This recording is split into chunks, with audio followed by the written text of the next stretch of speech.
je vais pas présenter les intervenants parce qu'ils vont faire ça bien mieux que moi. Du coup, on va pouvoir vous allez pouvoir échanger ensemble sur la thématique du parcours de la personne dénutrie. Et ce qu'on fera, c'est qu'au milieu, en gros, de la table ronde, on fera une petite pause pour des échanges avec la salle, histoire que tout le monde puisse rebondir. Mais on est les gardiens du temps, on surveille. Vous avez les micros au milieu. Je vous laisse peut-être commencer par vous présenter et puis c'est parti.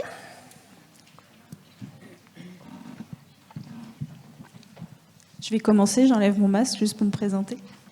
Donc, je m'appelle Stéphanie Legrand, je suis diététicienne d'origine, mais plus beaucoup maintenant. Et je coordonne les parcours de soins sur un territoire, donc ce qu'on appelle maintenant les communautés professionnelles sur un territoire de santé. Donc moi, j'œuvre sur le territoire d'Entrain, Bazouges, Tremblay, Saint-Brice, juste en dessous du Mont-Saint-Michel, pour ceux qui ne connaissent pas. Et voilà, moi, je m'apprête à mobiliser et à sensibiliser tous les corps libéraux, les médecins, les infirmiers. À l'hôpital, ils sont très bien formés, en libéral un petit peu moins, et mon job, c'est de les sensibiliser, entre autres, mais justement à la nutrition et à la dénutrition. Bonjour, donc moi c'est Lilian Alix, je suis praticien hospitalier en médecine interne au CHU de Rennes. Donc je m'intéresse à la problématique de la dénutrition depuis quelques années maintenant. C'est vrai qu'il y a beaucoup de patients dénutris à l'hôpital qui sont hospitalisés. Et donc je travaille avec des collègues du CHU de Rennes, notamment le service d'épidémiologie et de santé publique, le docteur Bajeux, sur un parcours de soins des patients dénutris. Donc l'objectif est de les dépister correctement à l'hôpital, ce qu'on ne fait pas encore bien. Et une fois qu'on a dépisté la dénutrition, qu'ils aient une prise en charge nutritionnelle adaptée à l'hôpital, et puis aussi et surtout qu'elle soit prolongée ensuite en ville, parce que souvent le patient, une fois qu'il rentre en ville, même s'il y a le diagnostic de dénutrition qui est fait, il part un peu dans la nature le plus souvent. Et voilà, les médecins généralistes, les professionnels de santé en ville sont globalement peu sensibilisés à cette question, en tout cas pas suffisamment. Et donc l'objectif, c'est vraiment de construire un parcours qui va coordonner toutes ces personnes-là. Donc on a travaillé sur un article 51, je ne sais pas si vous connaissez, c'est un projet d'expérimentation donc, qui est mené qui est proposé par la DGOS. Donc on a obtenu des financements et donc on va commencer ce parcours, on espère, au début de l'année 2022 là, au CHU de Rennes. Et puis l'objectif, c'est ensuite, si ça se passe bien, de disséminer ce parcours dans le reste de la France. En tout cas, on va voir. Voilà. Bonjour. Nicole Lehir. Donc je suis à la fois représentante des usagers à l'hôpital de Grand-Fougeray et au GHT donc de Haute-Bretagne. Voilà. Ça, c'est une chose. Donc, en tant que représentant des usagers, nous avons l'occasion d'entendre les patients ou leurs familles et d'essayer de remédier, je dirais, en étant de bons arbitres, ou en tout cas en étant à l'écoute aussi des soignants et des établissements, et bien sûr des familles. Et également, je suis donc secrétaire générale adjointe d'une association de retraités nationale qui s'appelle Initiative Retraite, qui adhère à la FNAR, puisque je représente plus la FNAR aujourd'hui. Et en tant que retraité, évidemment, on est concerné à titre personnel, parce qu'on arrive dans les âges où la dénutrition nous guette, mais on est également souvent en charge de nos parents, de nos aînés, et avec des soucis dans ce domaine, puisque les personnes, on s'aperçoit trop souvent, trop tard, de la dénutrition, qui est pernicieuse, comme tout le monde le sait. Voilà, donc c'est un sujet qui fait partie de nos préoccupations, sur lesquelles on communique. Et je suis évidemment tout oui sur ce qui a été dit ce matin et ce qui sera dit toute la journée, parce que c'est un sujet qui nous préoccupe et sur lequel on pense qu'on peut faire beaucoup de prévention, puisque on sait que les patients sont bien entourés lorsqu'ils arrivent en établissement, mais comme on vient de le dire, après c'est un ensemble, il faut qu'il y ait une continuité. Et pour les raisons qui ont été évoquées ce matin, de menu, d'appétit, etc., ça nous semble compliqué, mais on y croit. Alors, bonjour, Corinne Antoine Guillaume. Moi, je suis directrice d'un EHPAD à Guingamp, mais je dirais un EHPAD où on s'appelle maintenant plutôt maison de famille. Et j'ai la chance de diriger une brasserie au sein de mon établissement. Donc nous avons 72 habitants. Donc nous, on est domiciliaires. Et donc, ils ont la chance de pouvoir prendre leur repas soit dans leur appartement, donc dans leur domicile, soit au restaurant communautaire de leur village, ou au bourg, comme nous on pourrait faire si on allait en ville ou peut-être dans nos petits patelins bretons. Donc ils viennent au bourg, à la brasserie, où ils mangent avec les habitants de l'extérieur de l'établissement. Et j'ai la chance d'avoir donc tout un ensemble autour de moi. Bonjour, Alain Cheny, responsable cuisine et restauration donc de l'EHPAD Kersalik à Guingamp. Donc nous produisons 200 couverts jour, dont 25 couverts en moyenne pour la brasserie Au Papy Mamie, qui représente les codes de la restauration gastro, enfin je peux dire gastro, mais semi-gastro on va dire. Voilà, merci.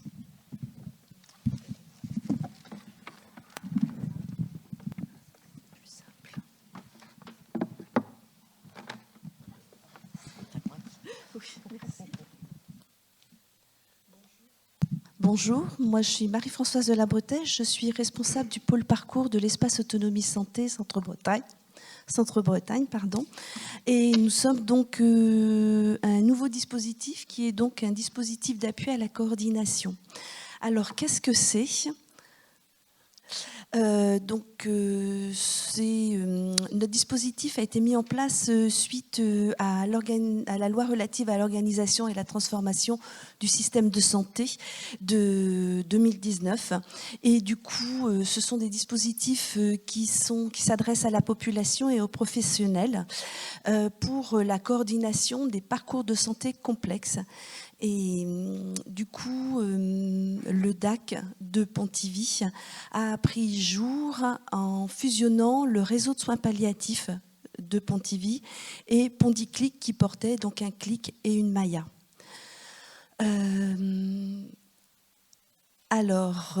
Qu'est-ce qu'on y fait ?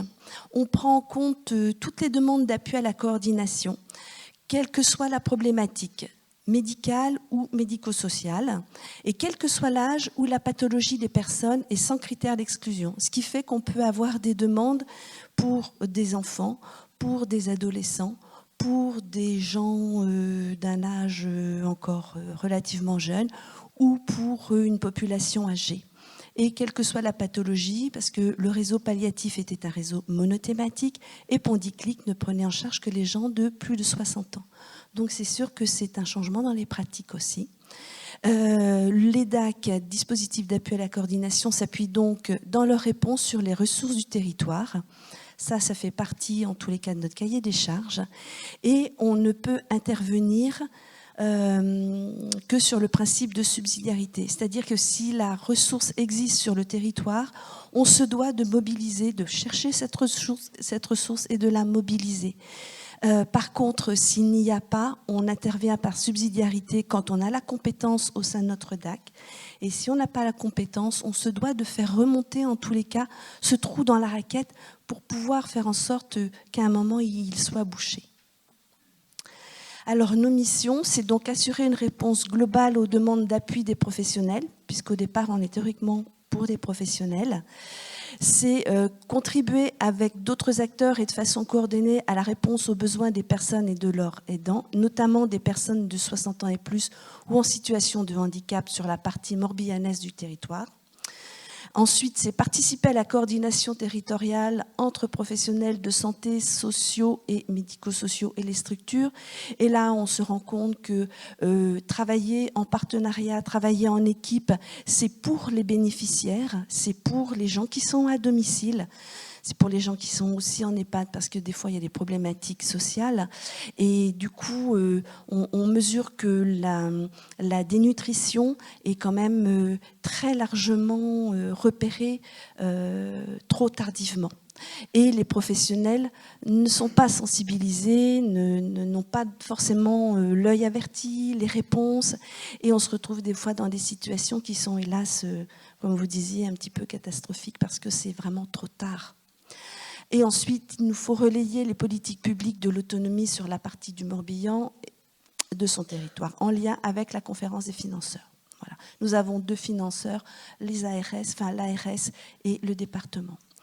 Qui peut nous contacter? Eh bien, ma foi, tous les acteurs du soin, de l'accompagnement, de la prise en charge professionnelle de santé, sociaux ou médico-sociaux, les patients, les bénéficiaires, les aidants. Il y a une question, la personne est en difficulté, elle téléphone, on n'a pas forcément la réponse tout de suite. En tous les cas, toujours est-elle rappelée. Et si on n'a pas la réponse, on la cherche et on rappelle. Dans quelle situation peut-on nous contacter? Donc, face aux situations ressenties comme complexes, c'est ce qui peut être complexe pour l'un peut très bien ne pas l'être pour l'autre. Quel que soit l'âge, la pathologie, le handicap de la personne. Et pourquoi on peut nous appeler? Pour que chaque personne puisse bénéficier d'un parcours de santé, de vie coordonné entre les différents professionnels. On se rend compte que le domicile, c'est quand même, c'est l'infirmière qui passe, puis après c'est l'aide à domicile, puis après ça va être le portage de repas, puis après c'est l'aide à domicile, et puis après c'est le médecin. Puis, enfin, voilà, c'est tout haché et on mesure qu'il y a besoin de mettre du lien entre tout ce monde-là pour avoir un seul objectif, ensemble, commun, en tous les cas. Et quel appui vous est proposé face à ces situations? Le ASCB vous informe, vous oriente vers les ressources disponibles, qu'elles soient sanitaires, sociales ou médico-sociales. Pour les situations qui nécessitent, en tous les cas, il y a un soutien en accompagnant les personnes dans leur parcours tout en coordonnant l'action des différents professionnels. C'est-à-dire qu'au-delà de l'information et de l'orientation, on peut être un appui dans les parcours de vie qui sont parfois un petit peu difficiles et pour lesquels les professionnels sont en difficulté. Voilà, comment nous solliciter, simplement par téléphone, ou par mail, ou alors en se présentant au bureau. Mais en tous les cas, vous aurez toujours un accueil et une oreille, et ensemble, on trouve des solutions. Et si on ne les a pas, on les cherche. À savoir qu'on ne peut pas non plus tout... Quand il n'y en a pas, il n'y en a pas. Mais on fait remonter. Voilà. Bonjour, je suis donc Patricia Chénaud, infirmière de parcours sur le dispositif Vivam, Vivre en autonomie à domicile. C'est un nouveau dispositif qui a été mis en place à Baguet-Morvan, à côté de Dol de Bretagne, depuis 1 an, donc c'est encore en pleine innovation. Ce dispositif donc, fait partie donc, du groupe HSTV, Hospitalité Saint-Thomas de Villeneuve. Les différents établissements HSTV dont à Rennes, en fait, ils ont déjà commencé il y a déjà 2 ans. Pour moi, donc à Baguet-Morvan, le but, c'est de maintenir la personne à domicile le plus longtemps possible. Et pour cela, je suis donc, on a une équipe de 5. Donc moi, l'infirmière de parcours, j'ai 2 ASG, j'ai une psychologue, j'ai une ergothérapeute et j'ai une assistante sociale. Mon travail aussi, c'est de travailler en collaboration justement avec différents partenaires. Pour cela, je suis allée solliciter donc les différentes associations d'aide à domicile. Je travaille donc avec différentes associations, avec les CCAS, les CDAS, et ensemble, on essaie en fait de travailler de façon à ce que la prise en charge soit vraiment prise au niveau optimal. C'est très difficile. Et j'essaie aussi de collaborer avec les infirmières donc libérales, avec les médecins. Donc c'est un travail de longue haleine, mais j'y crois.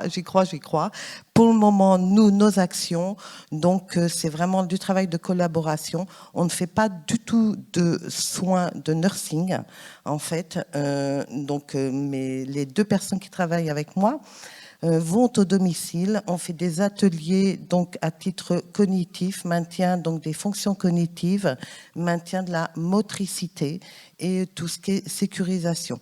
J'interviens aujourd'hui au niveau de la dénutrition parce qu'en fait on s'est rendu compte que certaines personnes âgées, les passages de mes collègues donc passent souvent l'après-midi, et certaines personnes âgées avaient leur repas qui n'était pas pris, et là on s'est posé la question tout ensemble avec les auxiliaires de vie aussi, donc et on s'est posé la question comment on peut faire de façon à ce que la personne puisse manger. Donc mes collègues interviennent au domicile, amènent leur repas et elles font un repas ensemble, et on s'aperçoit que la personne, tout en discutant, eh bien elle mange. Pour le moment, on n'est pas du tout sur les apports caloriques. Nous, le but, c'est qu'elle mange. Voilà. Donc, on essaie de le développer. Pour le moment, j'ai 20 places qui sont prises. J'ai des demandes en attente. Je pense que par la suite, ça va évoluer et on espère justement que ça va prendre de l'ampleur. Voilà. Là, actuellement, il est mis en place parce qu'en fait, HSTV, donc Hospitalité Saint-Thomas-de-Villeneuve, a répondu à un appel d'offres de l'ARS. Donc, on a une enveloppe financière pour 3 ans. On est en train de réfléchir pour la suite et je pense que normalement, ça devrait se poursuivre. Voilà. Bonjour, Laurent Denot, consultant formateur pour l'organisme de formation ACR qui existe déjà depuis 22 ans. J'ai remplacé une personne qui est partie en retraite il y a 2 ans maintenant et moi je suis moi-même cuisinier. Comme Alain, j'officiais dans les organismes de restauration collective pendant presque une vingtaine d'années. Et donc moi j'ai finalement un petit peu un retour d'expérience à vous donner aujourd'hui. J'ai donc été employé à la mairie de Saint-Grégoire pendant à peu près 18 ans, à côté de Rennes. Et en fait, on a monté une expérience intéressante dans les dernières années de mon parcours professionnel chez eux. On a mis en place une cuisine centrale, donc on appelle cuisine village, toujours avec des mots qui rassemblent en fait. Et donc notre objectif, c'était finalement de faire de l'intergénérationnel, des projets intergénérationnels. C'était remettre au centre du village finalement un endroit où tout le monde pouvait se restaurer. Et notamment, donc, on a eu l'idée de faire venir les personnes encore à domicile, mais esselées avec une perte de motivation, une perte d'activité. Et on leur a offert en fait une salle à manger spécifique pour eux, avec bien sûr du matériel, un accueil, une petite cuisine aménagée. Ils étaient donc accompagnés par le service du CCAS de la mairie. On allait les chercher chez eux, on les ramenait chez eux. Et ils pouvaient tout à fait venir aussi à pied, s'ils pouvaient. Et donc ils s'installaient, ils mettaient leur table, ils mettaient leur couvert. Et régulièrement, tout au long de l'année, tous les mardis, ils étaient accueillis, non loin de la salle de restauration des petits, enfin des élèves. Et de temps en temps, on ouvrait un petit peu les portes sous forme de jeu, sous forme d'accueil. Et c'était très, très intéressant, très convivial. Et petit à petit, ce qui est très intéressant dans cette remontée d'expérience, c'est que les personnes âgées, en fait, un petit peu démotivées, ont retrouvé finalement de l'appétit, ont retrouvé aussi l'appétit de vivre ensemble. C'est ça aussi qui est très intéressant. Et nous, enfin moi, cuisinier que j'étais, était souvent très fier en fait de montrer le menu, de montrer ce qu'on avait fait, imaginé pour eux. Et en fait, ils mangeaient exactement la même chose que les enfants. Hein, c'était juste un petit peu adapté. Et voilà, donc on a recréé du sens, du lien intergénérationnel. Voilà, on a même des papis, des mamies qui se sont retrouvés à rejouer aux cartes ensemble à la maison, enfin entre eux, retourner au marché, donc le marché c'est dans les deux sens, hein, on va faire ces petites commissions, et puis on va marcher, on va vraiment se rebouger quoi. Et donc ça c'est, pour moi c'était vraiment quelque chose d'assez extraordinaire, hein, ça m'a vraiment motivé. Et puis au fur et à mesure du temps, bon moi j'ai souhaité pas quitter mon métier, au contraire, hein, de continuer ce que je faisais, mais sous forme de formateur. Donc j'ai appris à former avec la CCI pendant quelques jours, et puis j'ai passé le cap, j'ai racheté le cabinet ACR, et maintenant je fais de la formation dans les EHPAD, et pas que, hein, dans les écoles et les organismes collectifs. Et donc là, ma mission essentielle, c'est d'aller en fait apprendre hein, ce que c'est que la sécurité et l'hygiène alimentaire, puisque c'est quand même quelque chose que je connais très bien. Et on fait aussi des textures modifiées avec mon collègue Franck Noblet, qui est lui-même restaurateur, chef de restauration d'EHPAD sur Nantes. Et donc voilà, on vous propose ce midi, en allant manger, un petit atelier visuel, puisqu'on ne pourra pas avec le Covid faire de dégustation, pour découvrir des assiettes de texture modifiée froides, non enrichies. Désolé professeur, mais merci professeur pour votre interlocution, parce que moi ça m'a donné vraiment envie de m'y remettre encore plus parce que j'aime bien déconstruire moi ce que j'ai appris et pour reconstruire encore mieux quoi. Et ça c'est intéressant, et ça Je pense que les cuisiniers, ils aiment bien aussi, mais il faut bien leur expliquer. Et ça, on a bien su, moi j'ai bien reçu votre message. Il faut faire savoir et il faut faire connaître et puis apprendre et puis faire cette économie de la connaissance qu'on a besoin. C'est vraiment de pas oublier ce qui se fait de bien et puis de peut-être revoir un petit peu nos gestes du quotidien, peut-être tout rechambouler, faire un petit peu ce que vous avez fait, pour donner du sens, tout simplement. Et ça parle bien avec cette période de confinement qui vient de se terminer et on espère mieux s'ouvrir. Et ça fait plaisir. Voilà. Merci pour votre écoute.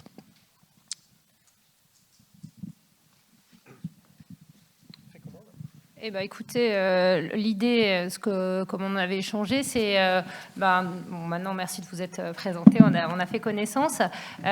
Du coup, vous nous avez fait un constat au niveau de chiffres nationaux, au niveau de ce qui se passe par rapport à la dénutrition. Et nous, maintenant, on est en Bretagne. Qu'est-ce qu'on fait en Bretagne? Donc, c'est ce que vous nous avez présenté avec vos différentes présentations. Et peut-être comment on peut aller plus loin ou comment on peut mieux travailler ensemble, puisqu'on a entendu la ville, les établissements, une brasserie ouverte vers l'extérieur. Enfin, il y a quand même tous ces liens entre la ville, les établissements sanitaires, médico-sociaux. Comment on fait? Je pense que... Est-ce que moi je peux poser des questions, puisque finalement oui, je suis le naïf de l'affaire, oui, c'est parfait. Le naïf de Bretagne, je veux dire. Et non, mais moi j'ai écouté, j'ai pas mal de questions. D'abord à la personne qui est à ma droite, les DAC, il y en a partout ou c'est très spécifique? Alors ça va s'étendre puisque les réseaux ne seront plus financés en juillet 2022. Donc, quand je parle de réseau, c'était les réseaux monothématiques. Je vais prendre par exemple, ici, il y avait Oncovan, Oncorian, les réseaux de soins palliatifs monothématiques sur Quimper, etc. Donc tout ça, ça disparaît. Donc, le DAC est une nouvelle forme. Ça a d'abord commencé par les PTA, qui étaient les plateformes d'appui. Plateforme territoriale d'appui, ça a évolué en plateforme territoriale d'appui à la coordination. Et puis, au fur et à mesure du temps, ils se sont rendus compte que tout le monde allait être sous la même égide, avec un seul objectif finalement, c'est travailler ensemble pour pouvoir maintenir les personnes au domicile. Et c'est quelque chose qui va être étendu à la France, puisqu'il n'y aura plus de financement en juillet 2022 pour les réseaux. D'accord. Et vous existez depuis combien de temps ? 1er janvier en DAC, oui. On existe depuis le 1er janvier 2021. Donc on est tout neuf. C'est ça, tout neuf. Qui dans la salle connaissait ce DAC? C'est pas mal quand même. C'est bien. Eh bien, je suis super contente. Parce que quand on a fait la préparation de ce temps-là, je me suis dit, aïe, aïe, aïe, aïe, aïe, je vais parler DAC. Je vais peut-être parler chinois. Donc, c'est pour ça que je me suis... on a fait ensemble, en tous les cas, je me suis dit peut-être qu'une petite diapo, 2-3 diapos, ça pourrait être aidant.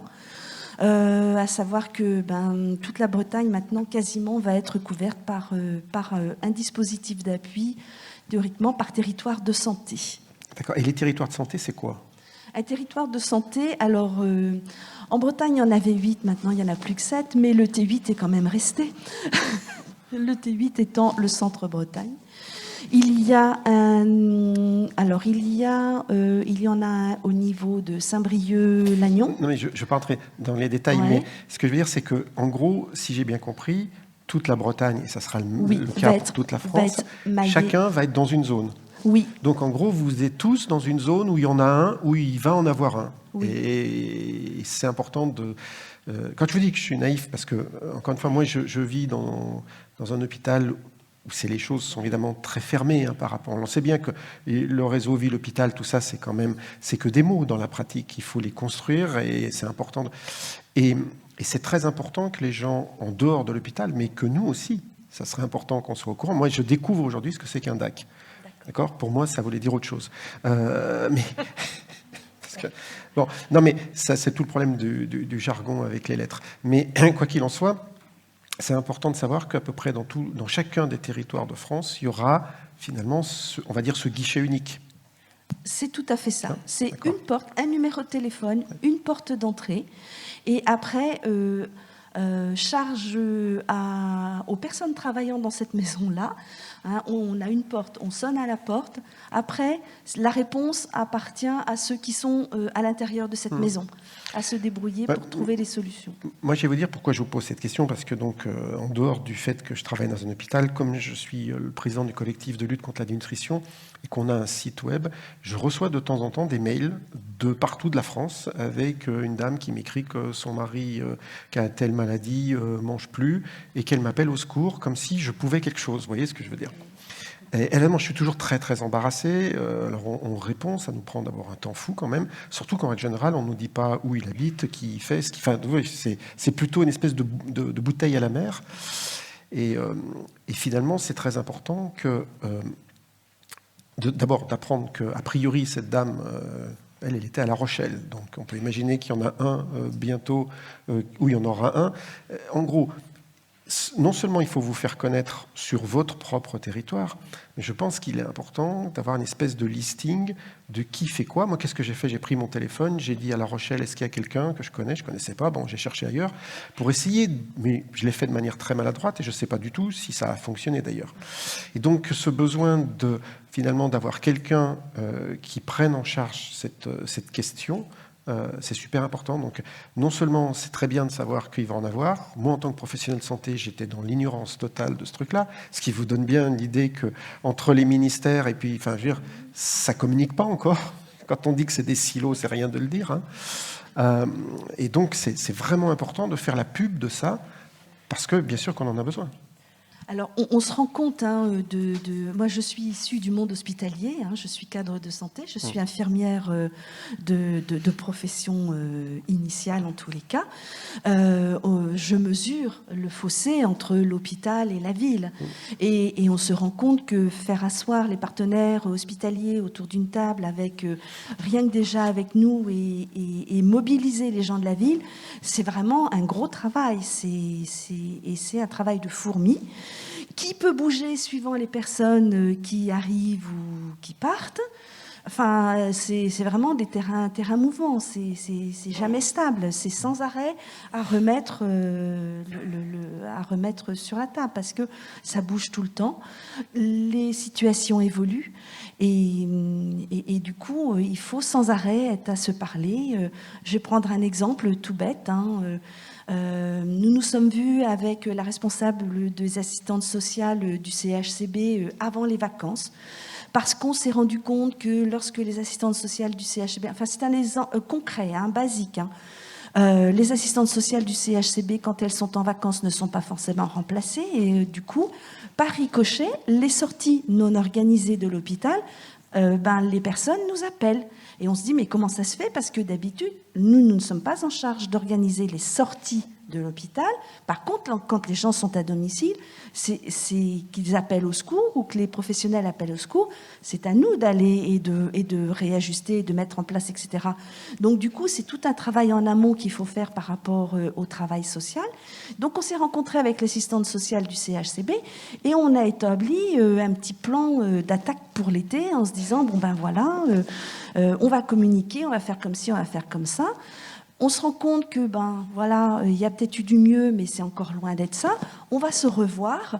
Et c'est des allers et retours comme ça, permanents, qu'il faut faire pour qu'il n'y ait pas de personne. Je vais prendre un exemple. Une dame de 95 ans, fracture du fémur, qui a été opérée, qui est rentrée chez elle toute seule, sans un plan d'aide. Ça pose question. Quid de la nutrition? Comment elle se fait à manger? Et c'est en ça que je dis que il faut travailler les uns avec les autres. Tout seul de son côté, c'est pas envisageable. Et c'est l'infirmière qui va tirer la sonnette d'alarme, le médecin va passer après. On va mettre en place des auxiliaires de vie qui vont, elles, peut-être faire un peu de ménage, un peu de course, voilà. Mais la dame, elle mange comment? Elle dort comment? Elle s'habille comment? C'est tout ce maillage. Et on a les mêmes liens avec les libéraux. Et ça, c'est ma collègue Caroline Béatrix qui, elle, a en charge le partenariat avec les professionnels du domicile, donc les libéraux, les salles, etc. Et du coup, sur ces problématiques, je ne sais pas, les autres personnes autour de la table, justement, ces problématiques finalement de lien, de communication, est-ce que comment vous voyez les choses? Est-ce que c'est aussi est-ce que vous avez mis des choses en place sur cette thématique de la nutrition? Je ne sais pas, sur les CPTS par exemple. Bah oui, Stéphanie, tu.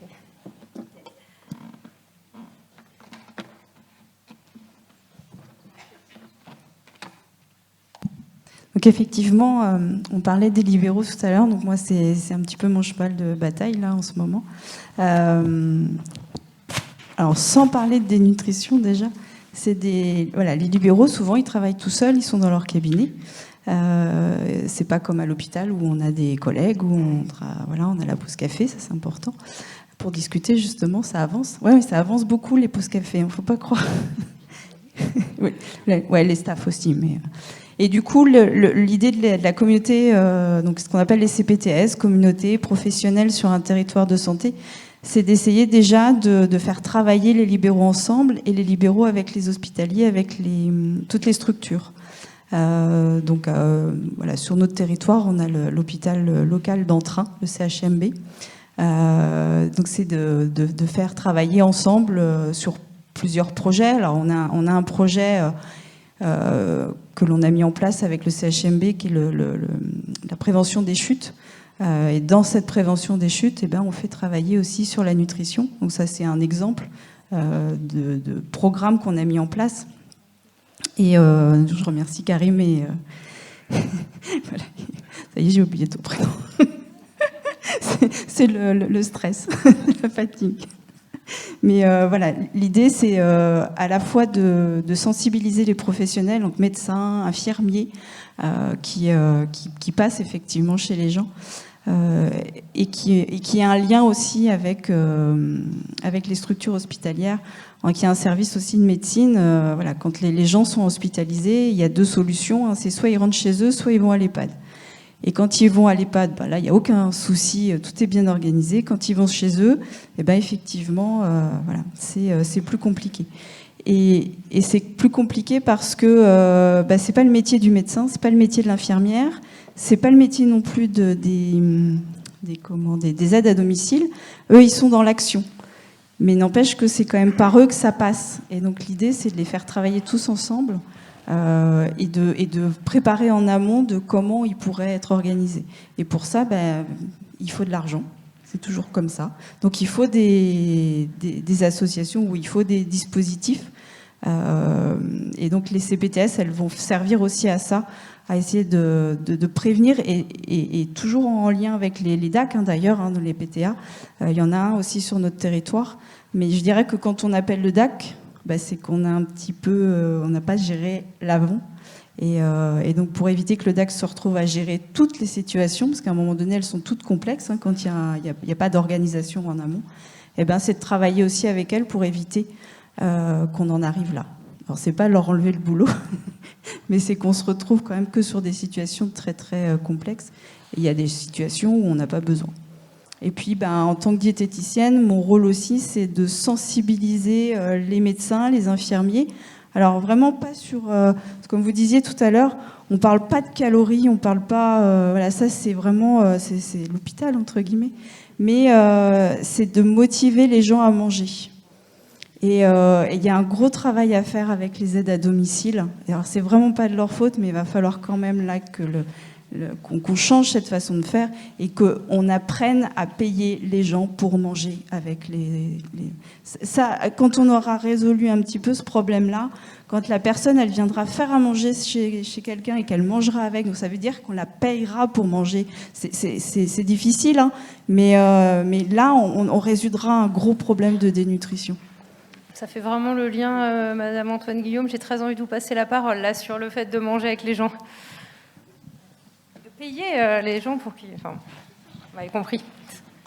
Alors, je vais peut-être plutôt raconter notre histoire, parce que sinon, je voyais tout à l'heure, lorsque j'ai parlé de brasserie et au papier, aux mamies dans notre établissement, il y a des yeux qui s'écarquillent en disant « c'est pas possible, comment ils ont pu faire ?» Donc, la belle histoire commence en 2014, où enfin, pour resituer, hein, l'EHPAD, 72 résidents, on a un GMP à 789 et un pathos à 210. Alors, pour ceux qui sont du secteur, ils vont comprendre. Donc, c'est un EHPAD comme tout le monde. C'est lourd. Hein. Alors, je ne sais pas ce que ça veut dire lourd, mais c'est lourd. Voilà. Donc, en 2014, nous venions... Enfin, 2013, nous sommes arrivés tous les deux. Et en 2014, moi, je demande à Alain de faire des ateliers. Je sors mon chef cuisine de sa cuisine et je lui demande de faire des repas de quartier. Puisque, comme vous avez un peu compris, en arrivant, nous, dans l'établissement, tous les couloirs sont nommés au nom des rues de la ville de Guingamp. À partir de là, on s'est dit, tous les deux, on va faire des repas de quartier pour qu'ils apprennent à se connaître, à vivre un peu au quotidien. On n'a pas forcément toujours l'animateur. Et qu'est-ce que veut dire l'animation dans un secteur comme le nôtre? Donc on se dit, on change tout. Et puis Alain, un peu timide, voulant pas refuser à sa chef, me dit, je vais quand même aller, ok, voilà. Je savais qu'il avait des capacités relationnelles, mais il voulait pas trop les montrer. Donc on a commencé à faire ces repas de quartier.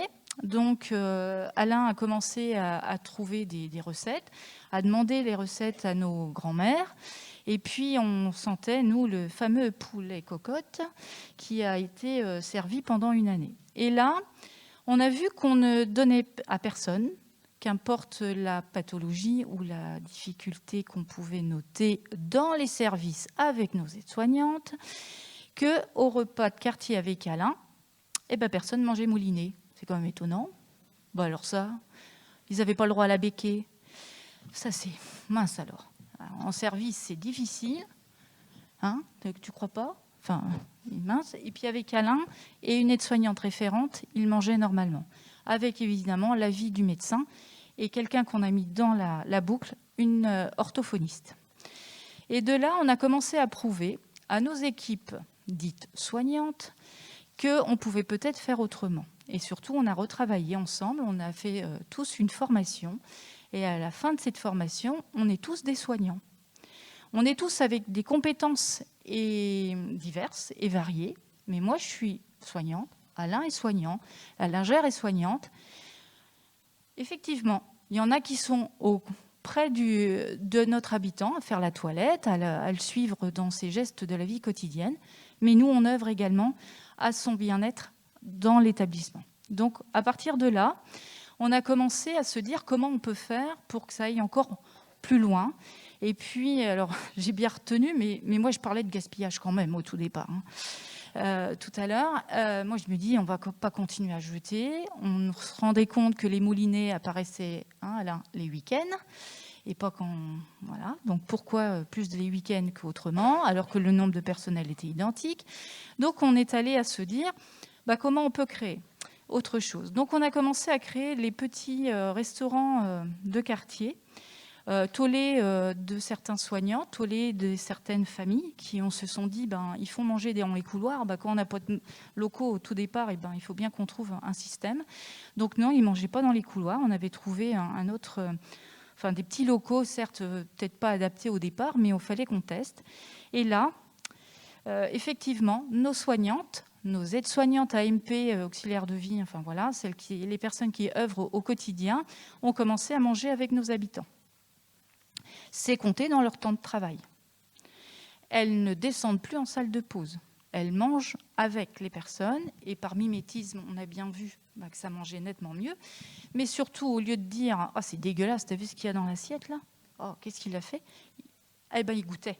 Et là aussi, Alain mais je lui donnerai la parole, parce que c'est surtout lui qui a œuvré à la connaissance aussi de nos soignants, qui par méconnaissance du mets ou du produit qui était, ne voulait pas manger, puis déjà dégoûtait nos habitants de manger en disant je ne vais pas manger du boudin, t'as vu ce que c'est ça ? Oh, c'est dégueulasse. Donc voilà, on a aussi beaucoup travaillé là-dessus. Donc on a eu une inspection ARS dans les normes, où je ne rentrais pas dans les cases. Je ne suis pas un établissement qui était pile poil comme il fallait dans les cases. Et on a été obligé de démontrer qu'en fait, tout ce que l'on faisait était pour le bien-être de l'habitant, du résident et surtout également de nous soignants. Et donc, nous sommes allés sur scène et on a fait de l'analyse de la pratique et on a créé une pièce de théâtre qui s'appelle « Vivre à l'EHPAD ». Et donc, nous sommes 24 soignants allés sur scène et on vit et on refait vivre tout ce que l'on vit au quotidien avec nos habitants. Donc, voilà, donc ça passe aussi par les repas. Et puis, chemin faisant, nos projets avancent et donc on avait idée, l'un comme l'autre, de créer, parce qu'ils ont des talents, nos cuisiniers, et non pas que d'ouvrir les boîtes. Et bon, pour moi, j'ai la chance d'avoir un ancien du gastro à mes côtés. Donc, effectivement, son plaisir, c'est de créer, de pouvoir faire de la bonne cuisine, circuit court, produits locaux. Il a œuvré pour ça, mais ça, on va le dire. Et donc, de là, on s'est dit, pourquoi pas créer une brasserie au sein de notre établissement. Donc, la brasserie, on a travaillé avec des élèves de l'UCO donc en face pour trouver le nom de la brasserie. Donc, on avait Tifou, Ketz, on avait plein de choses qui sont apparues, mais c'est arrivé aux papis et aux mamies. Donc, les habitants s'inscrivent aux papis et aux mamies. Ils ont le droit de venir tant qu'ils veulent. Ils ne payent pas plus cher que s'ils mangeaient dans leur appartement ou dans le restaurant du quartier. Ils ont une carte. Ils font, comme nous, on peut aller au restaurant. Ils choisissent ce qu'ils veulent. La seule chose qui est tolérée quand ils viennent, c'est les charentaises. Donc, ça veut dire par là qu'ils sont obligés d'être habillés correctement, un peu plus chic que peut-être que d'habitude.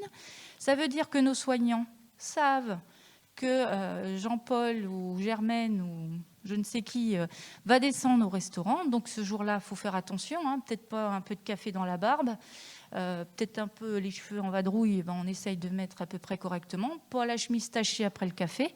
Attention, il descend en ville, il doit être chic. Et niveau, je m'excuse, je vous coupe un petit peu.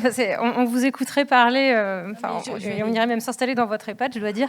Et juste au niveau cuisinier, justement, puisqu'on a 2 cuisiniers par rapport à ce qui est évoqué là, comment on redonne justement, on redonne cette envie aux cuisiniers d'être cuisiniers en restauration collective et de faire toutes ces choses-là, d'innover, d'avoir des projets, de faire des choses.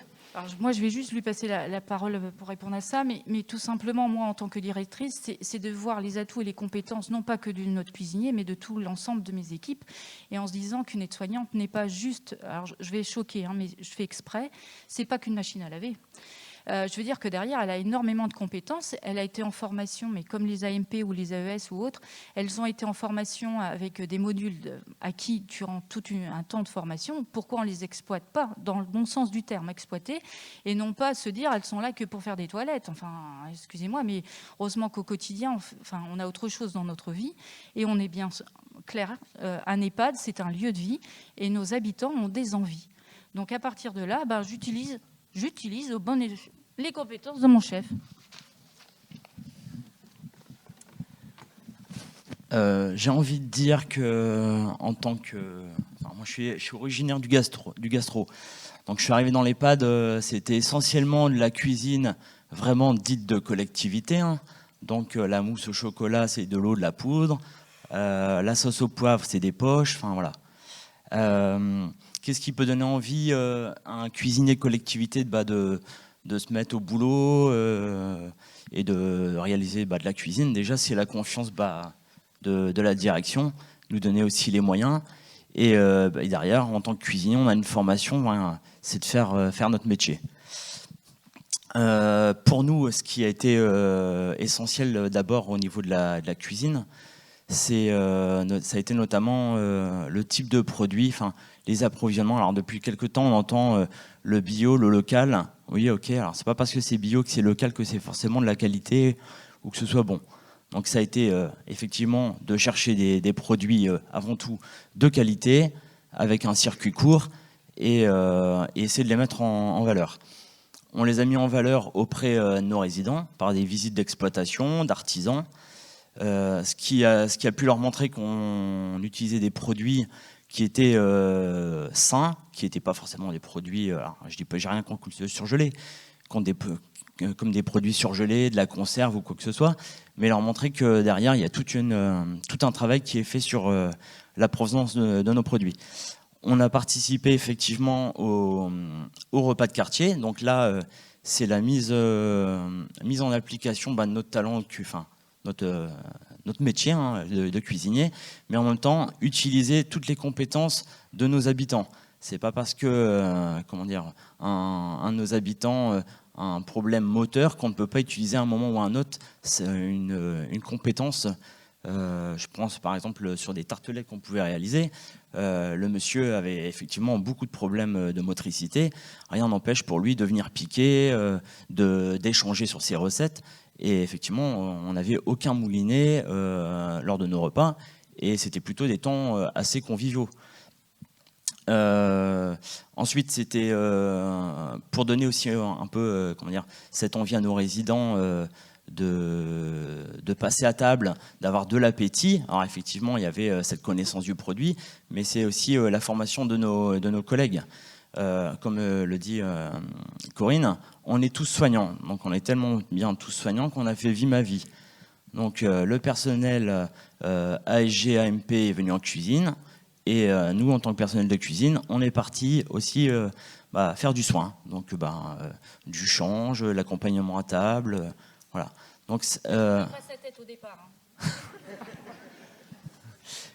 Et ça nous permet aussi, par rapport aussi avec cette pièce de théâtre, de prendre connaissance du travail de chacun, les avantages, les inconvénients, la proximité avec nos résidents, et de pouvoir les accompagner au mieux et proposer quelque chose de plus cohérent.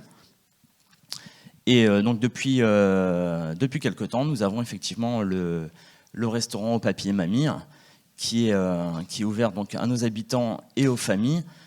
On espère très prochainement plus largement à l'extérieur. Et le fait, c'est de proposer une prestation de qualité et adaptée. Je ne vais pas, comme je disais tout à l'heure à Laurent, je ne vais pas leur proposer un hamburger ou un kebab, alors que nos résidents, enfin nos habitants, ne seront pas forcément attirés en premier lieu par ce type de repas. Donc c'est tout un travail sur leurs habitudes alimentaires. On leur propose quelque chose qui peut leur donner envie. Le poulet cocotte va bientôt revenir à la carte parce que c'était quelque chose qui marchait plutôt très bien. Et ensuite, on l'adapte. Et pour nos personnes qui ont effectivement des régimes particuliers dus à des troubles, par exemple de la déglutition, mastication, on adapte aussi nos repas en texture. Ça, on demande à le savoir un petit peu en avance. Et tout est fait maison et en direct. Je suis désolée, je vous coupe un peu parce que je fais le maître du temps, j'ai l'œil sur ma montre.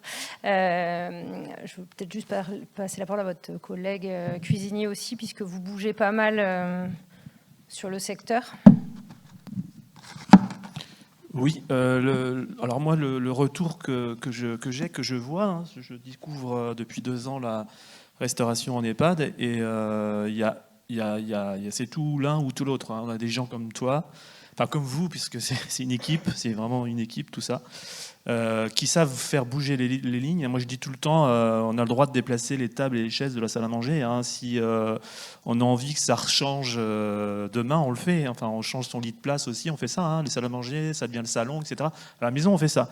Et au boulot, on peut le faire aussi. Il faut aussi choisir son environnement. Il faut mettre en place. Il faut être à l'aise. Voilà, il faut se mettre à l'aise le plus possible.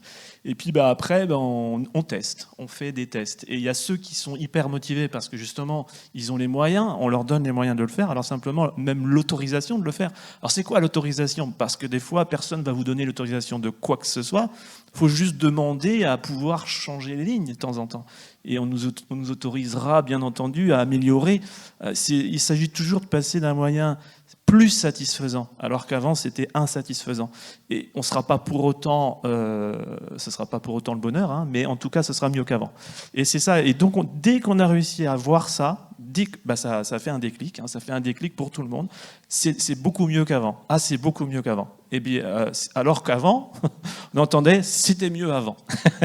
Et ça, enfin, tout le monde l'a vécu un petit peu. Et ce que je vois aussi dans les EHPAD, c'est qu'il y a des gens qui sont inhibés, un petit peu comme les microbes. Vous savez, quand on met du vinaigre dessus, ben, les microbes peuvent pas se développer, mais ils sont toujours là. Ben là, c'est pareil. Si on leur met des freins, si on leur met des horaires difficiles, si on leur met, si on les valorise pas, si on fait pas connaître ce qu'ils font, etc. Ben, ils sont complètement inhibés. Donc il faut que vraiment, et ça c'est le rôle des responsables que vous êtes dans les structures, de mettre en avant son personnel comme vous faites, madame. Merci pour ça, c'est vraiment extraordinaire ce que vous faites. Et puis quand on est tous en confiance, et ben voilà, on est tous dans notre talent et on fait du soin. Et moi je suis d'accord avec ça, on est tous des soignants. Et donner à manger, c'est donner soin, et c'est ça. Voilà. Je ne vais pas en dire plus parce que je pourrais. On va échanger. On échangera plus tard. Oui, c'est Madame Lehir peut-être, et puis après le docteur Alix et Madame Chenot qu'on a un peu moins entendu, et puis peut-être un échange avec la salle, effectivement, enfin et le professeur Fontaine à qui j'ai complètement dont j'ai pris la place. Comme je l'ai dit au départ, j'étais aussi preneur de tout ce qui se passait ici, mais je vous le dis, il faut absolument que je quitte cette table ronde en ayant dit ce que j'ai à dire, c'est-à-dire que j'entends qu'on est tous soignants, là pour la plupart d'entre vous, mais on est tous aussi acteurs. Et l'usager du système de santé, pour moi, c'est un acteur aussi primordial. Et c'est comme ça que je conçois d'ailleurs mon rôle de représentant des usagers. Donc on n'est pas simplement le bureau des plaintes pour casser les soignants, justement, parce que on a l'occasion de prendre conscience aussi des efforts qu'ils font, et ça, moi, j'avoue que je l'ai découvert là, depuis quelques années, qu'il y a beaucoup de bonne volonté, parfois pas toujours les moyens, mais on peut, sans forcément utiliser des budgets aussi. La preuve, on n'a pas posé la question financière, là, mais ils ont sûrement résolu. Et donc, c'est au-delà du bureau des plaintes, on peut les traiter, mais toujours de façon, je dirais, sage. C'est aussi faire en sorte que tous nos représentants des usagers soient force de proposition. Et c'est là que c'est notre rôle aussi, en venant à des journées comme celle-ci, de diffuser les informations, de faire des partages d'expériences au maximum. Alors, bien sûr, vous aussi, les soignants, vous pouvez le faire dans vos réunions, mais nous, on a cette forme d'autorité pour bien faire dans ce domaine-là. Et ça, je pense que c'est extrêmement important. La formation des représentants des usagers est importante, en Bretagne particulièrement, parce qu'on a une équipe qui veille à ça et qui fonctionne bien. Et donc, dans les formations de représentants des usagers, c'est aussi ce genre de partage d'expérience sur ce thème-là, sur d'autres également, mais sur celui-là qui est important. Je pense qu'à ce moment-là, on peut imaginer qu'en Bretagne, dans 10 ans, on aura, les EHPAD deviendront des plateformes, ça c'est déjà une réforme qui est en cours, plus élargie, mais aussi on aura des restaurants, et qu'on parlera plus simplement des vieux dans les EHPAD. On changera l'image aussi de la vieillesse, et aussi en préservant, puisque c'est un sujet d'actualité, l'autonomie la plus longue possible des individus, qu'ils soient chez eux ou qu'ils soient en EHPAD. Et ça passe bien sûr par la nutrition. Voilà. Donc je voulais absolument dire ça. Et en fait, tout est possible quand on bouge un peu les lignes. Je crois que casser un peu le modèle, comme vous l'avez fait, ça montre qu'avec un peu d'audace et de culot, même l'ARS peut être séduite. Oui, je confirme. Aujourd'hui, ils sont venus manger, ça se passe bien. Merci d'avoir rappelé l'importance effectivement des usagers. Et peut-être casser les lignes, on fait le lien avec vous, Mme Chenot, parce que ça casse un peu les lignes, cet EHPAD hors les murs, enfin Vivam. Oui, c'est vrai que Vivam s'est mis en place depuis 1 an. Donc difficile parce que donc je travaille avec des partenaires. Je peux pas. C'est important qu'on travaille tous ensemble, justement pour maintenir la personne âgée le plus longtemps possible. On aimerait pouvoir vraiment travailler aussi avec les auxiliaires de vie, parce que comme je disais tout à l'heure, cette personne qui s'alimentait pas, en fait, à partir du moment où elle n'est plus seule, en fait, où le repas, ce n'est pas une prise d'alimentation, mais c'est aussi un dialogue, c'est aussi la prendre en considération. Et donc, pour nous, c'est très important. Après, je vois, par exemple, avec les auxiliaires de vie, notre but, ce serait aussi d'aider, enfin, de mettre la personne âgée active, c'est-à-dire l'aider même à une préparation de repas, mettre la table, enfin, on voudrait... Alors après... nous, notre dispositif, c'est compliqué quelquefois parce qu'on n'est pas là du tout pour prendre la place des auxiliaires de vie. C'est vraiment du travail ensemble. Donc, bon, c'est vraiment Ça fait pas très très longtemps qu'on a commencé, donc le temps de mettre tout en place, ça demande beaucoup de temps. Et en effet, c'est compliqué de pouvoir coordonner tout ça ensemble. Le but aussi, c'est de travailler avec les infirmières à domicile, savoir comment ça se passe, avec les médecins traitants. Donc là, on essaie de mettre en place en fait une application de transmission pour les différents partenaires, les médecins, les infirmières, de façon à faire passer des informations importantes aussi. Bon, tout ça va se mettre en place, on y croit dur qu'en fer, et pour le moment, tout va bien, quoi, en fait. Ça fait un lien idéal avec vous, Dr Alix, puisque toute cette communication et la formation, enfin tout ça, c'est dans votre projet aussi d'article 51.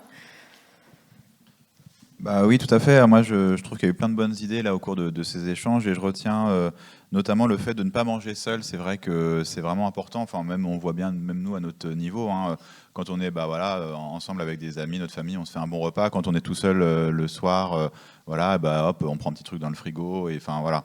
Donc ça, c'est vraiment, je pense, quelque chose qui est important. Et puis effectivement, il y a cette importance du maillage territorial, de la coordination entre les différents professionnels de santé. Alors vous avez évoqué un petit peu la transmission des informations. Je pense que c'est vraiment quelque chose de clé. C'est déjà, moi je parle pour ce que je connais pour ma paroisse, l'hôpital, mais le fait de transmettre l'information aux médecins traitants, déjà rien que ça, c'est difficile. Il y a, nous, dans le compte-rendu d'hospitalisation, qui est vraiment ce que va lire le médecin traitant, bon déjà, on lui fait un courrier de 5 ou 6 pages parce qu'on est obligé légalement de mettre tout un tas de trucs, mais voilà, qui ne seront jamais lus par personne, mais bon, c'est comme ça.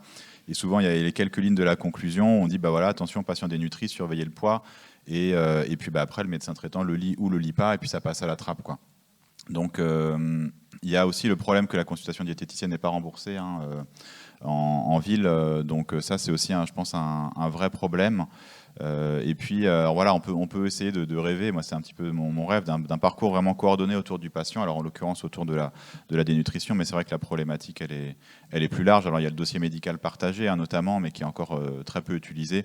Vous avez parlé d'applications connectées, c'est vrai que nous aussi, on va travailler avec une application connectée, mais qui est développée par le CHU. Et en fait, on se rend compte en regardant un peu ce que fait tout le monde, qu'on a tous les mêmes problématiques et qu'on a encore du mal à tous se coordonner. Et on pourrait rêver d'un grand système qui soit utilisé par tout le monde. Ça, je pense que ça utiliserait beaucoup moins d'énergie, ça fédérerait un peu les énergies, mais il y a cette difficulté de coordination. Pour le moment, je n'ai pas trop de solutions. Donc nous, on se dit qu'on va essayer quelque chose déjà au niveau local. Et puis ensuite, si ça marche, de le diffuser au fur et à mesure. C'est un peu la stratégie qu'on a adoptée.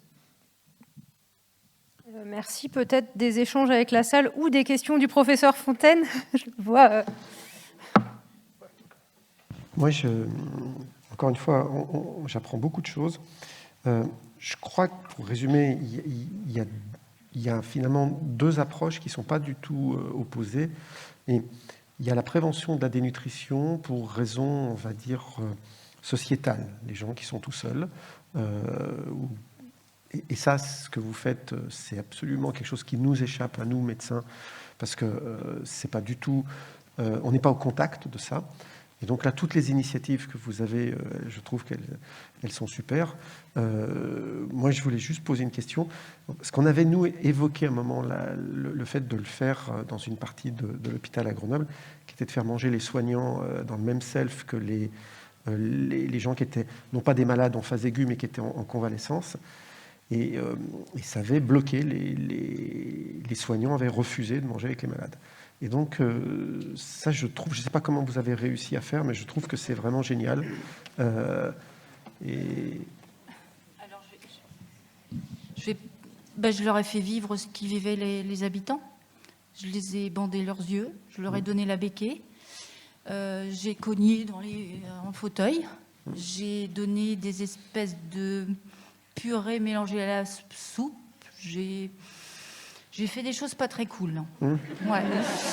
À partir de là, quand il y en a où ça a pris de suite en disant oh là là là là, et puis d'autres en disant et alors, voilà.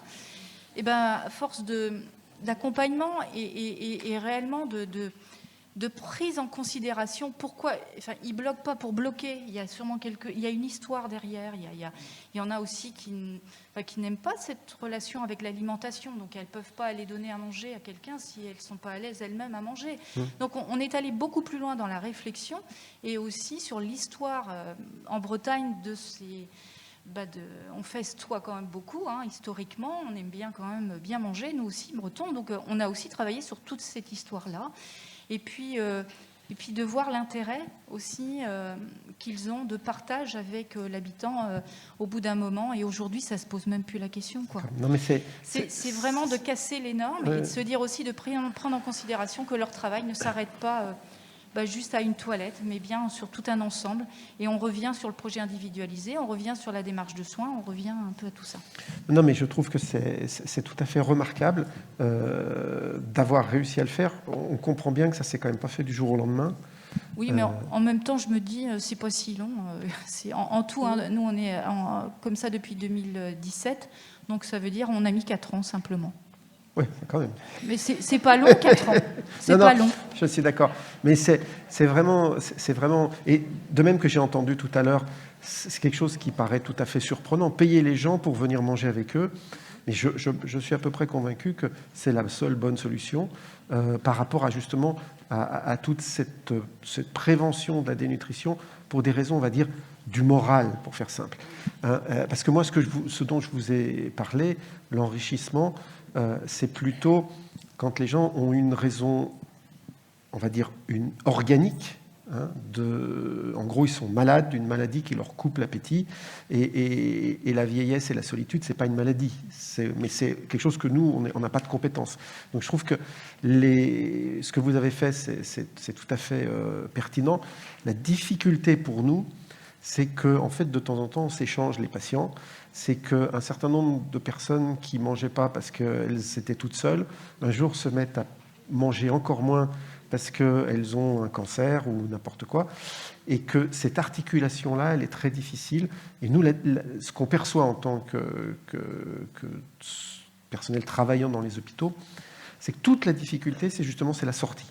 C'est-à-dire qu'à partir du moment... Les jeunes, en fait, les jeunes internes, le malade, quand il n'est plus dans leur lit, c'est bon, on passe à autre chose, il ne s'en préoccupe plus. C'est un peu normal aussi, parce que le malade sort l'après-midi, le matin, le soir même, il y a déjà un nouveau sur le truc. Donc, cette gestion de manière extrêmement aiguë d'une problématique, et puis après, le patient retourne vivre ailleurs, tout ce qui échappe en fait aux soignants, parce qu'on n'a pas été formé, parce que ce n'est pas notre mission au départ, et puis parce que l'organisation administrative, elle n'est pas du tout là-dessus. Enfin, je veux dire, il y a plein d'administrations en France qui essayent de gérer la question, mais je vous promets que l'administration hospitalière, la sortie du malade, objectivement, ce n'est pas leur souci. Il faut que le malade y sorte. C'est tout. Et après, comment, où, en gros, on demande est-ce que vous voulez bien le prendre? Celui qui dit oui, c'est bon. Puis on décharge le bébé avec et on s'en occupe plus. Donc ça, c'est quelque chose d'important. Et donc, je reviens, l'aller-retour qu'il y a sur ces personnes âgées entre une dénutrition sociétale et une dénutrition organique, je dirais, toute la difficulté, c'est de savoir à partir de quand il y en a une qui est plus importante que l'autre, quoi. Parce que ceux qui, de toute façon, ne pourront pas manger, pour des raisons médicales, même si vous les accompagnez, et tout ce que vous faites, c'est vraiment super, je me dis, j'applaudis, ça ne va pas suffire. Donc, faudra... Et toute la difficulté, en fait, c'est de reconnaître, de bien les qualifier, et de ce qui était vrai un jour n'est pas forcément vrai le lendemain. Donc, l'évolutivité des situations et cette adaptabilité, c'est en fait ce qu'on devrait tous faire, sachant que souvent, le malade, on le déplace, il est pris par d'autres personnes, il retourne ailleurs ou il retourne chez lui. Et finalement, c'est ça qui va être la difficulté à venir, c'est comment on essaye vraiment de se parler. Moi, je vous donne juste un exemple. Les patients qu'on arrive à diagnostiquer comme dénutris à l'hôpital, souvent, ils ont des compléments oraux quand même qui sont prescrits quand il ne s'agit pas de nutrition artificielle. Nutrition artificielle, c'est facile. Mais les compléments oraux, c'est un peu compliqué. La gestion de la prescription chez nous est telle que, assez souvent, alors on a un hôpital qui est tout informatisé, et normalement, quand le patient sort, l'interne, il appuie, et ça fait l'ordonnance de tout ce qu'il avait. Sauf que les compléments nutritionnels oraux, pour des raisons bizarroïdes, et qu'il faudra régler, mais ne sont pas prévus comme étant un traitement. Et donc, ils sont souvent oubliés puisqu'ils ne sont pas automatiquement générés par l'informatique. Alors, c'est l'usager qui parle, là, justement.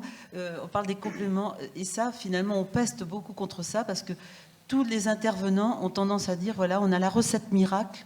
Et alors, il y a toutes les petites bouteilles là qui sont alignées. Et alors, il faut ouvrir la bleue, la verte. En tant qu'usager, là, je parle vraiment même expérience presque personnelle. Et les usagers pestent beaucoup contre ça parce qu'en fait, c'est une solution de facilité qui, à mon avis, peut accentuer l'envie de se dénutrir, de se laisser aller. Mais... Parce que c'est révélateur aussi. On ne peut plus me donner à manger parce que ce n'est pas de la vraie nourriture.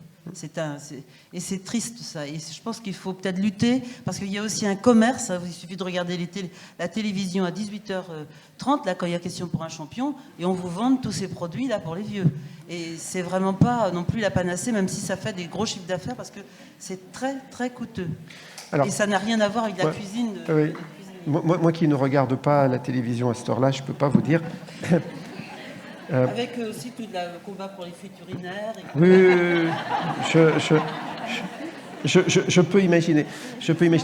Non, il n'en demeure pas moins vrai que ce sont des traitements. Et encore une fois, il faut justement, toute la difficulté, c'est le mésusage du traitement. Et c'est vrai pour les médicaments. Vous prenez un Doliprane pour dormir, on a beau expliquer aux gens que le Doliprane, c'est pour la douleur, il y en a qui disent, si je n'ai pas mon Doliprane, je ne dors pas. Bon.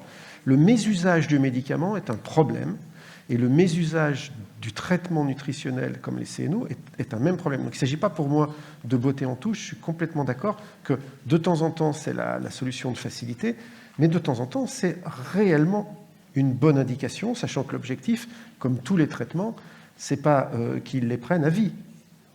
C'est d'expliquer aux gens qu'ils ont fait un Covid, ils ont perdu 7 kilos en moyenne quand ils ont été hospitalisés, et que quand on est jeune, on les reprend pas trop mal. Quand on est plus âgé, ça va être compliqué, et que pour essayer de faire ça temporairement, sachant que ce n'est pas la baguette magique, en gros pendant 1 mois ou 2 peut-être, qu'il faut qu'il y ait un complément nutritionnel oral qui soit pris en dehors des repas et pas à la place du repas.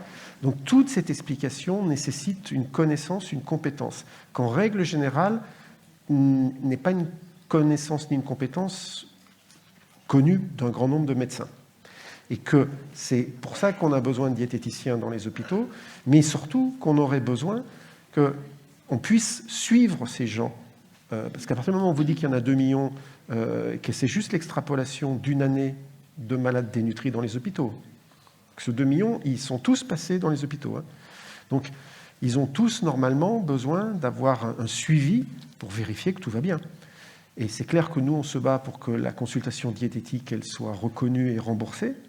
Et pour l'instant, au niveau des instances du ministère, c'est un niet absolu. C'est-à-dire qu'en gros, ils ne nous ont même pas dit non, ils ne nous ont même pas reçus pour ça. Donc, vous voyez ce que je veux dire. C'est là où c'est compliqué. Et c'est là où il faut un moment être militant aussi pour essayer d'obtenir ça. Et on ne l'obtiendra pas, nous, entre guillemets, les nutritionnistes ou les diététiciens, parce que ça paraît comme quelque chose, comme une revendication corporatiste. C'est à vous de l'obtenir pour vous.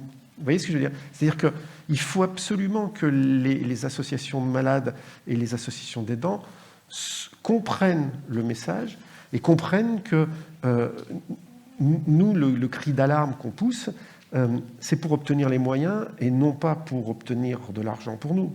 Moi, je veux dire, la consultation diététique en ville, je ne gagnerai pas 1 centime là-dessus. Sauf que quand je la propose, il y a toujours ce doute, qu'est-ce qu'il a, voilà, pourquoi il veut défendre les malades, quoi. Pourquoi il ne reste pas dans son rôle simple de les traiter et puis le reste, on s'en occupe. C'est compliqué, c'est très compliqué. Moi, en 4 ans, je n'ai pas réussi à attirer dans le mouvement du collectif des malades, autres que des individus. Hein. Mais on a un peu l'impression que quand on va voir les associations de malades et qu'on leur dit qu'il faudrait faire ça, ils nous regardent bizarrement en disant « je ne sens pas le truc, je ne sais pas où je suis manipulé, mais je me sens manipulé ». Ce qui fait que, je vous le dis très clairement, on n'a pas, nous, réussi à obtenir de partenaires fiables de longue durée pour obtenir ce qu'on demande. Non pas pour nous, encore une fois. Il n'y aura pas plus de diététiciennes en ville le jour où ça sera remboursé. Il y aura peut-être des malades qui iront voir la diététicienne parce que la consultation est remboursée, plutôt que des bien portants qui vont voir la diététicienne pour perdre 3 kilos avant de se mettre sur la plage. Alors, je m'excuse, Voilà. je vous promets que tout le monde pourra reprendre la parole à la fin pour nous dire vraiment, faire passer les messages les plus importants. Je voudrais juste qu'on passe pas forcément à côté de questions, d'échanges, ou je sais pas si dans la salle, il y a des... Je vois déjà une main qui se lève par là-bas, Véro. Je voudrais juste dire oui, l'article 51, évidemment. Non, juste quelque chose qu'on n'a pas abordé, effectivement, un peu en filigrane, qui est très important, c'est l'éducation du patient. Et c'est vrai que ça, c'est quelque chose qu'il faut vraiment travailler, je pense, nous tous. Et c'est une formation, hein, ça ne s'apprend pas comme ça. Il y a beaucoup d'études qui montrent que quand on prescrit un médicament à un patient, une fois sur deux, il ne le prend pas, ou alors pas très longtemps, ou à dose moindre, etc. Et donc là, quand on lui parle de dénutrition, qui est quelque chose qui n'est pas connu bien encore du grand public, c'est un truc encore plus un peu spatial, là. Donc il faut vraiment que les gens comprennent que c'est une maladie grave, et que voilà, ça se soigne sur le long terme. Et il y a une vraie, je pense, prise de conscience qui est importante à la fois du côté des médecins et des patients, et je pense que ça va dans les deux sens. C'est aussi aux médecins d'aller vers les patients en leur expliquant ce que c'est que la dénutrition et comment on se soigne, quoi. Donc ça, c'est vraiment très important. Merci. Oui, bonjour. Je me présente, je suis diététicienne en hôpital gériatrique et j'ai également été formatrice pendant 10 ans pour des structures hospitalières dans l'Ouest. Pour rebondir en ce qui concerne les compléments alimentaires, c'est important aussi de communiquer en externe comme quoi ces compléments se cuisinent. Et ça, on ne le communique pas assez. Bien évidemment, on ne peut pas le faire en structure hospitalière, mais on peut le faire au domicile. Alors quand j'entends ça se cuisine, il existe des compléments à goût neutre ou à goût salé. En tout cas, le goût neutre peut très bien s'utiliser pour ce qui est des quiches, ce genre de choses. Et pour les goûts vanille ou autres, on fait une crème alza, on fait un riz au lait, on fait tout à fait ça sans problème avec des compléments alimentaires, tout comme on peut faire des glaces avec des compléments alimentaires. Et ça, évidemment, ça aiderait fortement à ce que ce soit mieux consommé. Merci beaucoup. Je ne sais pas s'il y a d'autres questions ou réactions. Oui, bonjour. Une petite réaction et juste au propos de Dr Alix. Bonjour. Je suis ici, Véronique Levaille, votre collègue. Donc, Véronique Levaille, CHU de Rennes. Donc, pour aller un peu plus loin dans ce que nous a dit Lilian Alix, j'ai aussi envie de préciser, je ne sais pas s'il y a des directeurs et des directeurs de soins dans la salle, je ne pense pas. Mais j'ai quand même envie de dire que toute cette éducation du patient, ce travail collectif avec les médecins, va nécessiter aussi des grosses informations et des dossiers bien appuyés auprès de nos directions en général pour bien faire connaître la dénutrition, les risques de cette dénutrition, les DMS qui peuvent s'allonger, et la nécessité que l'on a tous d'avoir des professionnels, que ce soit diététiciens et autres, pour travailler en collaboration en équipe et pour pouvoir aussi faire le lien entre notamment les prises en charge des CHU et les sorties domicile avec les conseils qu'on a pu transmettre et toute la coopération et la collaboration avec tous les autres professionnels du médico-social, du domicile, du libéral. Parce que concrètement, j'ai une grosse équipe avec moi qui m'accompagne, qui fait plein de choses, c'est super. Vous en entendrez deux cet après-midi qui vont vous présenter un travail qu'on a et un projet. Mais en fait, j'ai envie de dire, on n'est jamais assez, c'est très très compliqué, c'est très chronophage et c'est du temps qui n'est malheureusement ce travail qui nécessite vraiment beaucoup de temps de transmission et de lien. N'est pas un travail formel, reconnu pour pouvoir avoir plus de personnes dans nos équipes, quel que soit le métier. Voilà, malheureusement. Donc on a besoin de votre aide aussi, à tous et à toutes, autant l'hospitalier, le libéral, enfin voilà, tout le monde, il faut qu'on travaille dans ce sens-là. Merci. Il y a des mains qui se lèvent vers le devant, là. Bonjour, moi je suis Séverine, aide-soignante. J'avais une question pour Madame Antoine Guillaume. Je voulais savoir, avec le contexte actuel, vous avez pu poursuivre les repas des soignants avec les résidents avec la crise sanitaire? Parce que du coup, vu qu'on est obligé de garder notre masque tout le temps, nous on a arrêté, on faisait ça avec quelques résidents et on ne peut plus manger avec eux du coup. Ah bon? Ah bah je sais pas. Je sais pas, du coup c'est ma question. Non, nous, Covid ou pas, enfin vous voilà, avez je veux dire depuis le mois de mars, mars 2020, on n'a rien changé nous. D'accord. Alors, pourquoi on n'a rien changé? Tout simplement parce que aussi j'ai la chance d'avoir une super équipe. C'est-à-dire qu'on faisait, nous, Pierre de Mai, Alain, mais vous comprenez, on était tous les 15 jours, on était testés. Mai 2020, une fois qu'on a tout réouvert, là, enfin, on était testés. Et puis, nous, on est à 100% de vaccinés, mais déjà depuis le mois de juin. Enfin, je veux dire, après, c'est... Parce que nous, on a à nous dire que maintenant, l'ARS n'a pas autorisé que les soignants enlèvent le masque. Non. L'ARS elle a donné des directives et c'est bien marqué qu'en fonction de la direction, nous prenons les décisions que nous voulons. D'accord. C'est voilà. juste ma question. Merci.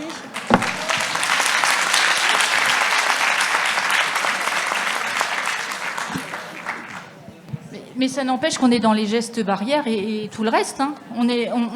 Chez nous, on a les masques quand même. Hein. Attention, hein, je ne dis pas ça.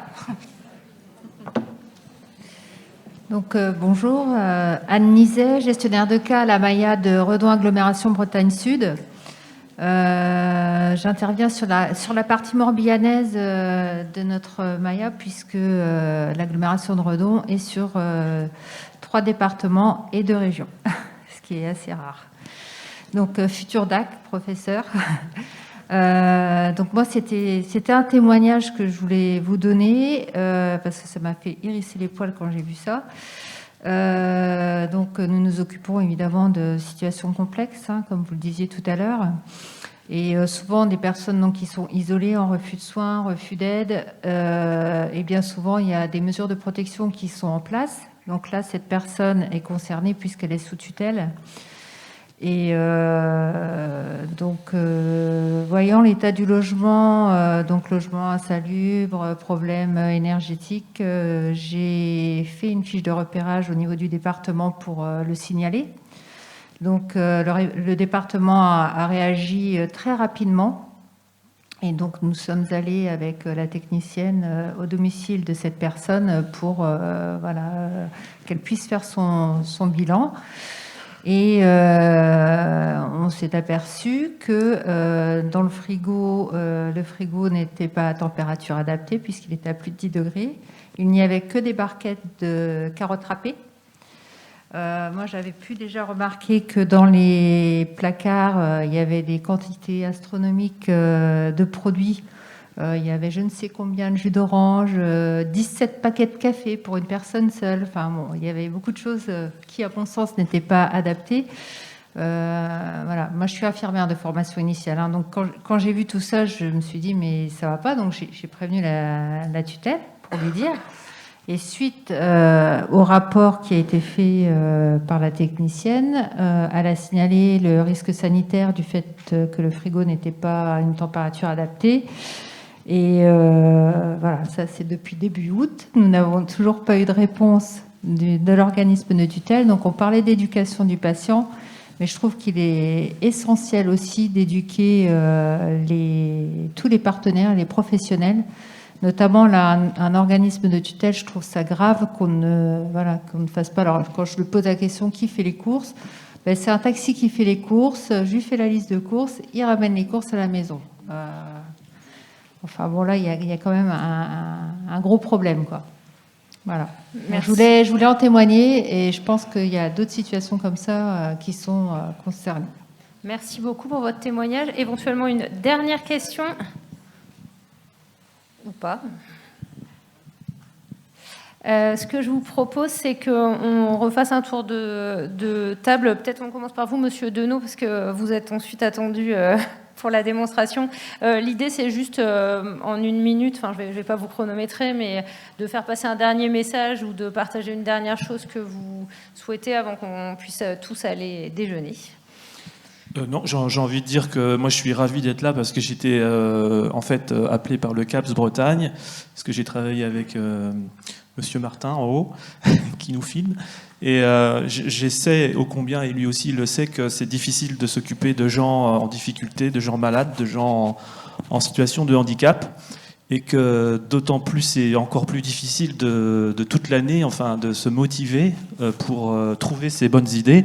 Il faut être accompagné, quoi. Il faut être accompagné. Et alors, moi, je suis là aussi pour ça, pour vous accompagner, les cuisiniers notamment, hein, pour vous remotiver. J'espère avoir un discours qui motive et que, enfin, on sera toujours là, en tout cas, nous motiver pour apprendre grâce à des professeurs, grâce à des journées comme aujourd'hui, à encore mieux s'en sortir. Voilà. Donc je suis à votre service et on vous accueille tout de suite avec Franck, mon collègue, pour vous montrer quelques textures modifiées. Et vous glissez quelques petites cartes.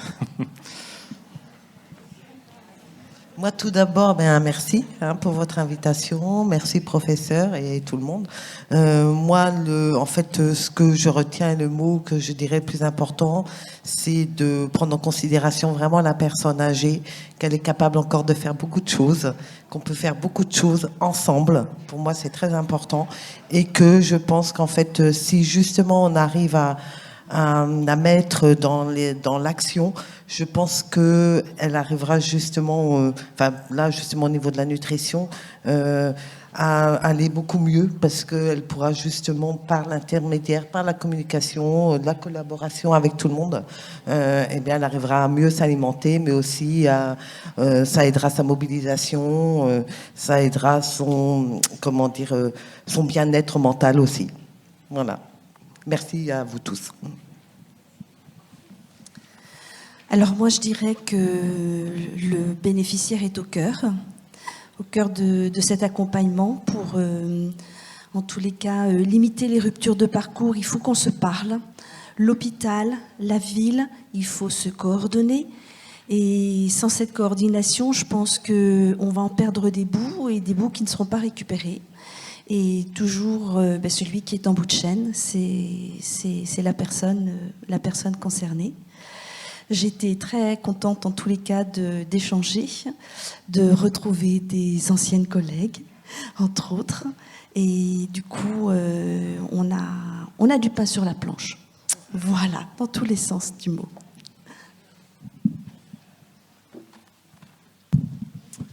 Donc, merci pour cet accueil.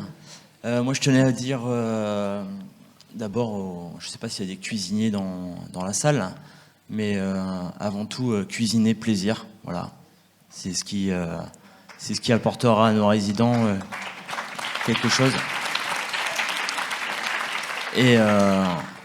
Et au personnel dit, entre guillemets, soignant, techniquement, travailler en collaboration avec vos équipes de restauration, de cuisine, de lingerie, d'entretien. Voilà. C'est une équipe qui fera avancer les choses. Voilà. Merci à vous. Moi, juste un mot en disant que l'avenir est à nous et que les changements, c'est possible, que derrière, faites-vous confiance. Votre travail au quotidien n'est pas forcément facile, mais je sais que si vous êtes en capacité de faire quelques changements, peut-être petits au départ, mais après, ça fait des grandes, belles choses comme nous avons pu faire, nous, à la résidence Kersalik. Croyez en vous. N'hésitez pas à remuer un peu vos supérieurs. Faites-les découvrir. Je sais que ça faut aussi peut-être de l'énergie, mais moi, je suis persuadée que le changement est possible. Et puis, c'est surtout pour nous demain, parce que l'EHPAD d'aujourd'hui, enfin, ce qu'on vit de façon régulière, je pense que c'est fini. Hein. On ne va pas pouvoir avoir nos 68 heures qui rentrent dans nos établissements demain comme ça. Hein. Donc, on a intérêt de un peu faire assez vite, parce qu'ils vont nous faire bouger, eux, de toute façon. Ils ont déjà fait 68, alors ils vont nous faire bouger. Hein. C'est notre génération, nos baby-boomers, mais c'est vrai. Mais les baby-boomers sont des gens qui ont fait 68, c'est vrai, mais qui sont généralement, qui savent rentrer dans le rang. Hein, là, j'étais dans les ressources humaines pendant une bonne partie de ma carrière, et ce sont des gens qui savent rentrer dans le rang. La génération d'après, ce sera encore plus compliqué. Voilà. et donc, oui, ce que je voulais dire, c'est que derrière chaque patient, alors, un certain nombre de patients, d'habitants, résidents, appelons-les comme vous voulez, sont seuls dans la vie. Donc la société, normalement, est là pour les aider. Mais beaucoup ont des familles. Et la famille, c'est aussi, on n'en a pas parlé, la famille, c'est un acteur qui sait se manifester quelquefois quand elle n'est pas contente, mais qui doit être aussi, et souvent, alors quelquefois, qui laisse faire les professionnels aussi, qui se sont soumises un peu aux professionnels. Ça aussi, on essaye de dire que non, chacun est acteur à sa place. Donc la famille, c'est aussi un acteur qu'il faut aussi Pensez à associer de façon parfois autoritaire, faut pas hésiter, hein, je pense. Voilà. Et je voulais dire aussi que j'ai bien entendu le fait que les consultations diététiques ne sont pas remboursées. Donc je ne sais pas si c'est le lieu, mais je pense que si. On peut faire remonter ça à l'Union régionale des associations de santé. On en parlera en tout cas. Et puis même dans nos associations de retraités au niveau national, on défend des dossiers, puisqu'on a des commissions de santé qui sont importantes, puisqu'on porte des dossiers auprès des ministères. Et c'est vrai que c'est peut-être un petit point, mais qui est une goutte d'eau. Mais la santé, l'alimentation, c'est quand même quand on mange bien, on est heureux. C'est ce qu'on dit, c'est toujours le plaisir. Et tout va mieux quand on a fait un bon repas. On a vu plein d'exemples où bien manger, on repart pour une demi-journée à minima. Et ça aussi, on peut faire remonter ce genre de demande, parce que c'est vrai qu'après, sous condition, ça peut au moins être écouté et pris en compte, parce que je pense que derrière, il y a des conséquences, des enjeux sont quand même très importants, quoi. Y compris ne serait-ce que le coût des journées en hôpital, puisqu'on sait que quelqu'un qui est dénutri va rester plus longtemps à l'hôpital. Voilà, j'arrête là. Merci, c'est précieux.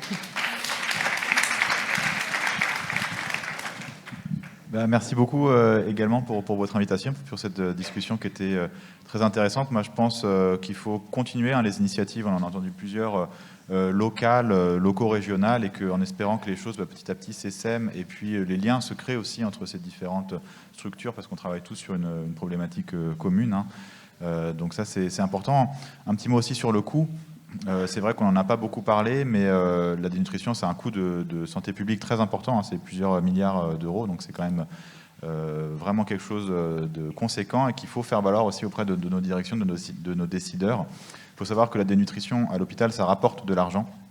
Oui. Enfin, le fait de faire le diagnostic de dénutrition, plus exactement, rapporte de l'argent, parce que à l'hôpital, en fait, quand un patient sort, il sort avec un courrier de sortie, et en fait, il y a le département d'informatique médicale qui cote.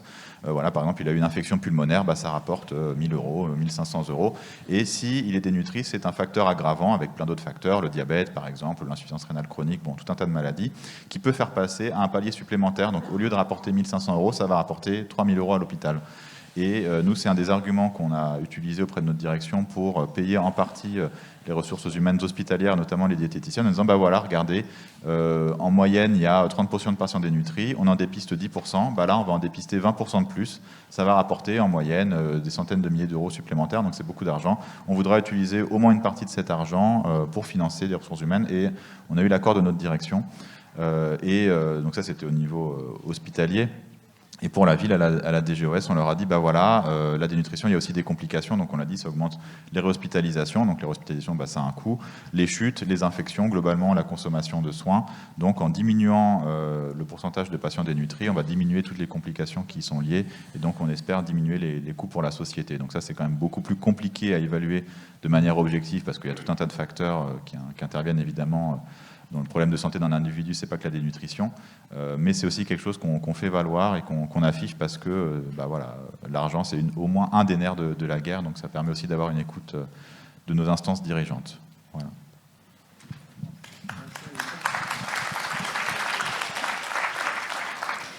Du coup, désolé, mais je comprends mieux maintenant pourquoi les patients, quand ils arrivent de l'hôpital, ils arrivent dénutris. Ça rapporte.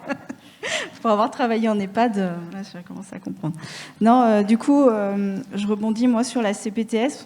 C'est vraiment aussi de la coordination sur des parcours de soins. Et je pense que là, le rôle justement des CPTS, c'est d'aller au-delà, de faire travailler des soignants ensemble.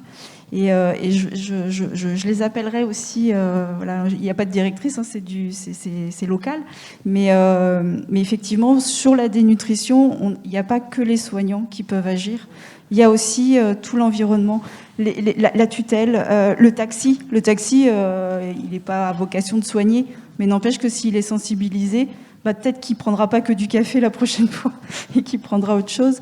Et c'est vraiment de faire réagir tous les acteurs d'une population, d'un territoire. Peut-être qu'un jour, je montrerai une brasserie pour que tous les gens viennent manger ici. Mais c'est vraiment d'aller au-delà du soin, finalement. Il n'y a pas que du soin, il y a vraiment tout l'environnement. Et d'aller chercher tout le monde pour que ça travaille ensemble. Vraiment un merci immense pour la qualité de ces échanges. Vraiment merci, c'est toujours très frustrant quand ça s'arrête. Donc, écoutez, on se retrouve pour ceux qui ont pris le déjeuner sur place autour du déjeuner. Vous allez peut-être même pouvoir continuer la conversation avec les intervenants. Et donc, on essaie de reprendre à 14h le plus ponctuellement possible. Merci beaucoup à vous.